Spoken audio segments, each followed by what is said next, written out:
Você ficará assustadíssimo com o que eu tenho a te dizer em relação a quem manda em Alexandre de Moraes. Existem cientistas políticos, analistas políticos que dizem que quem manda no imperador do Brasil é Temer. Há quem diga que quem manda em Alexandre de Moraes é Kassab. Há quem diga que é o par Kassab-Temer. Há também os que afirmam que é o Centrão, assim como há os que dizem que quem manda nos poderosos do Brasil é o Foro de São Paulo. Eu vou revelar aqui que quem manda nos poderosos do Brasil é o mesmo grupo que mandou em Angela Merkel, ex-chanceler alemã, que abriu as porteiras da Alemanha para os muçulmanos, para os islâmicos extremistas. O mesmo grupo que manda hoje em Emmanuel Macron, que se posiciona pró-Palestina, contra Israel. E quem manda hoje, por exemplo, nos vereadores islâmicos, nos prefeitos islâmicos que foram eleitos na Inglaterra, e no prefeito que foi eleito ano passado e tomou posse neste ano em Nova York. E não é o Foro de São Paulo. É um grupo ainda maior que detém controle, financia, manda recursos, financia campanhas e apoia membros do Foro de São Paulo. Eu preciso que você veja estes textos que estão aí na tela. Estes textos mostram que existem bares, existem coletivos, existem grupos estudantis, perfis estudantis, ligados à defesa da Palestina. Grupos que apoiam o Hezbollah, que apoiam o Hamas, que apoiam a Jihad Islâmica, que apoiam todo tipo de extremista ligado, por exemplo, à teocracia islâmica que manda hoje, que massacra hoje o povo iraniano. Esses grupos, cujos textos, cujas descrições apareceram aí na tela para você, esses grupos começaram a surgir em São Paulo e no Rio de Janeiro por volta de 2016. Mas eu havia percebido a existência desses grupos no sul do Brasil em 2011, 2012 e em 2021, percebendo o crescimento deles no Brasil. Eu gravei um vídeo alertando o então presidente Jair Messias Bolsonaro para o perigo da não contenção, da não investigação, da não ação policial contra esses grupos. Assiste aí ao vídeo. Ele está editado, porque eu já fui processado por uma dessas instituições referidas no vídeo, e para não, embora o processo tenha sido arquivado, eu resolvi retirar os nomes para que agora eu não precise passar por um novo processo, um novo desgaste. Então vai aí o vídeo através do qual eu alertei o surgimento do islamocomunismo, que é a mesma força que governa hoje o Irã. Assiste aí.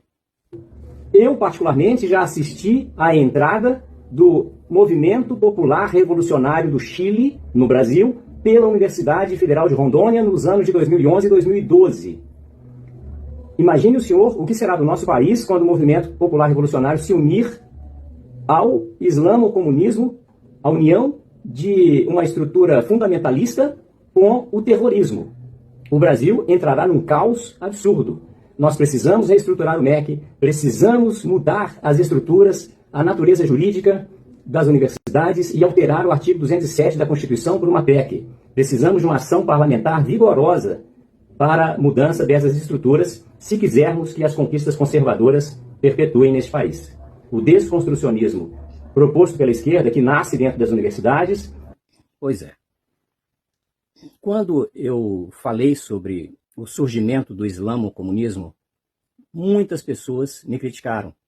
Disseram que era uma mistura inconcebível, que o fato de os comunistas serem materialistas, existencialistas, ateus, era algo que impossibilitava a junção deles, a aproximação deles do islamismo extremo, teocrático, religioso, não é?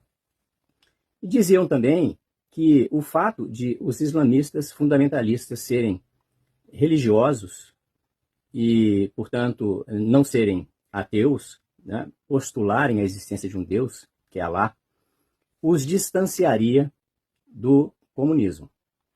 Acontece que essas duas forças são igualmente revolucionárias. E as duas forças veem uma na outra a possibilidade de uso da outra como parceira na tomada dos governos, na ação de prática da sua postulação revolucionária. Foi isso que uniu o islamismo ao comunismo. Mais do que isso, os islâmicos, eles veem nos conservadores um inimigo difícil de ser vencido, dado o fato de os conservadores defenderem princípios e valores que são antagônicos às postulações deles.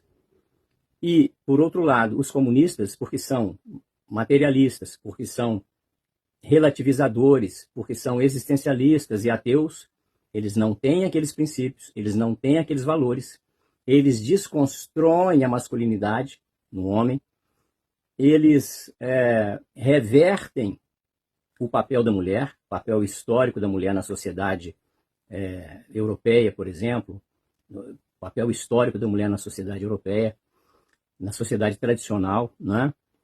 Então, eles olham para esses padrões do wokismo e do progressismo que o comunismo defende e entendem que eles são os inimigos muito mais fáceis de serem vencidos depois que a revolução estiver estabelecida. Muito mais difícil, muito mais facilmente vencíveis do que os conservadores, que jamais se dariam a parceria com eles. Veja aí esse vídeo de um líder religioso islâmico dizendo qual é o projeto deles para essa jihad cultural. When Muslims go and conquer the adjacent country, what do? We kill them all? No. The Prophet says, the first thing you do is call them to Islam. If they refuse, then tell them Allah obliged upon you to pay taxation. In return, when enemy comes and attack your country, you don't fight. We Muslims protect you. Subhanallah, for this little money? Yes.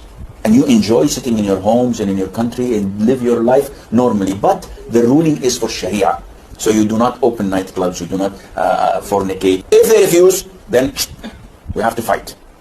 And if we fight you, then we capture you, you become our slaves, and we take your land, and you take your... Because you refuse, I give you two good options in the coming 40, 50 years when the Muslims become strong, as they're supposed to be. Pois bem, por que o alerta que eu faço agora é tão importante? Porque vejam só, lá atrás, quando eu mencionei a existência do islamo-comunismo no Brasil, já em 2011, 2012, a rigor, ele já existia de forma diluída em vários pontos do Brasil. E essas informações que eu coloquei na tela sobre os bares e os coletivos já a partir de 2016, elas mostram que de 2011 e 12, quando eu tive a primeira percepção no sul do Brasil, até apenas 4 anos depois, o crescimento já tinha sido grande e já havia ganhado uma difusão significativa na maior cidade brasileira, uma das maiores da América do Sul, que é São Paulo.